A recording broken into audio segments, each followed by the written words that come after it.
The 1986 Boston Celtics are regularly regarded as one of the greatest teams in NBA history, winning 67 games and storming their way to the NBA playoffs for a title. The Celtics were a super well-balanced team, finishing number 3 in the league in offensive rating and number 1 in defensive rating. But what made this team so good? I believe the perfect two-game stretch to show their dominance came when they beat a 51 Hawks team by 33 points to close out the second round, before beating a 57-win Bucks team by 32 points to start the conference finals. So, let's get into it.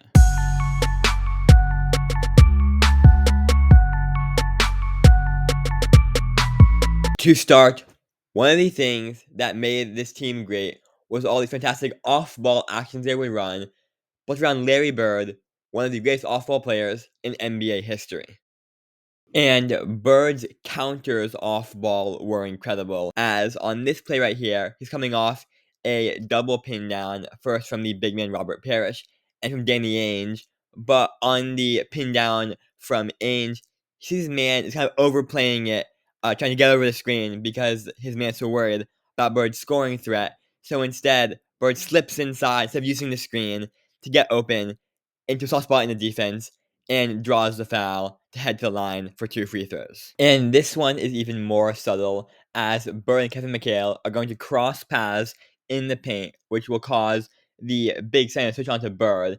And Bird, recognizing that the center doesn't want to go too far out of the paint, is going to pop out to the open baseline area for an easy jumper, and DJ finds him. And Bird and DJ had this great connection, as on this play right here, Bird's man is so worried about his threat coming over the screen that Bird is going to pop back door and DJ fires it inside for the easy layup.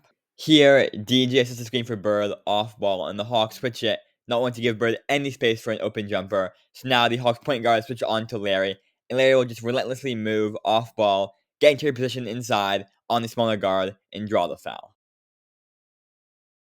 Another thing that made the Celtics great was the amount of options they had to go to in the post, led by Kevin McHale, one of the best post players of all time. On this play, the Celtics run a floppy action where the two wings are going to come off screens from the baseline, which sets up McHale for an easy one-on-one in the post. Here, the Celtics run a cross-screen action to get McHale free on the right block for a deep touch inside, which he easily scores. Another thing Boston left to do was clear a side for Larry to drive in from the mid post, with Boston's big man situated towards the top of the key, so the posting big man couldn't be in position as far down in the paint because of the illegal defense rules. And Bird wasn't the quickest, but his outside shooting threat made it, so defenders had to play him tightly, and he used his big 6'9" frame well on these drives to get a step on the defense. And for the era, the Celtics are really good with spacing concepts and giving their big men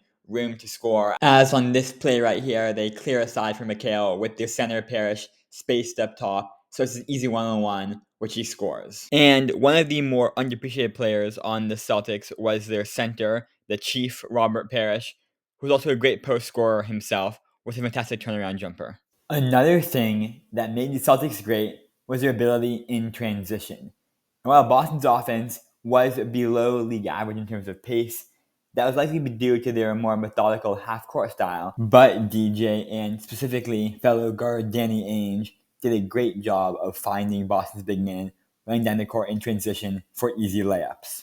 And it seemed like Boston always found the open man in transition, as on this play, backup guard Jerry Seasting does a great job of finding the trailing Bill Walton for an easy dunk. And this is just a fantastically run fast break with McHale occupying a defender on one block and Scott Wedman spaced out on the other wing on the opposite side, which just opens up the middle of the lane for Walton for the dunk. The Celtics are also really good at attacking mismatches or cross matches in transition, as on this play right here, Bird is matched up against Hawks point guard on the break, so DJ finds him CL inside for an easy score. The Celtics are widely regarded as one of the best passing teams of all time. And we've already discussed DJ and Bird's connection, but the whole team just seemed mentally connected with each other as they just worked so well together. And Bird himself was not only a genius moving without the ball, he also was a genius passer. This might be my favorite Bird play from the two games, as after Ainge's shot is blocked, Bird perfectly taps the offensive rebound right to McHale for an easy score. And while this may have been an accident, because Bird was such a basketball genius, I think this was intentional. He just always seemed to be thinking 2 steps ahead, as here he turns a near turnover into an easy dunk with an elite bullet pass inside to Bill Walton. He would even be a pick and roll ball handler sometimes. He didn't have great handle, but his shooting threat drew opposing bigs out of position, and his height made it so he could steal the defense and find the roller inside. And while it wasn't as much on display these 2 games, Celtics were a fantastic shooting team with Bird, Ainge, and Seasting all being dead shooters from the perimeter. Even DJ, who was inconsistent, could get hot from time to time and catch fire like he did against Milwaukee. Defensively, the main thing that stood out to me about the Celtics was their size.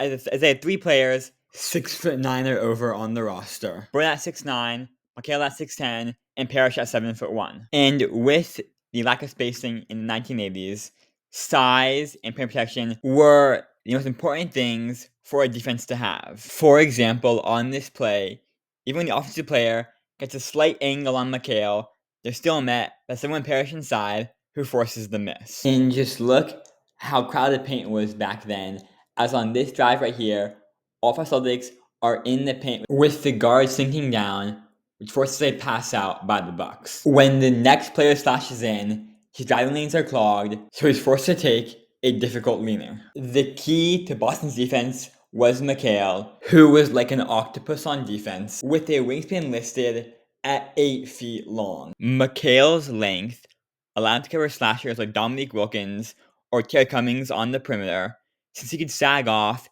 and still bother their shots or even block them.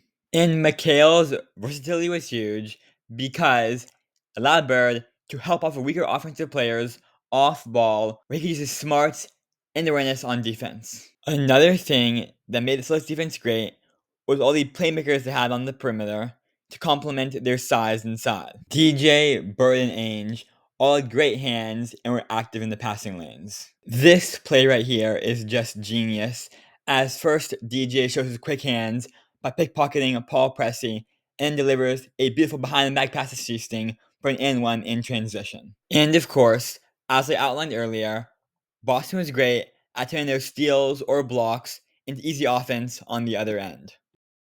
Well, that is it for the video. Hopefully you all enjoyed. Please like and subscribe, and see you all next time.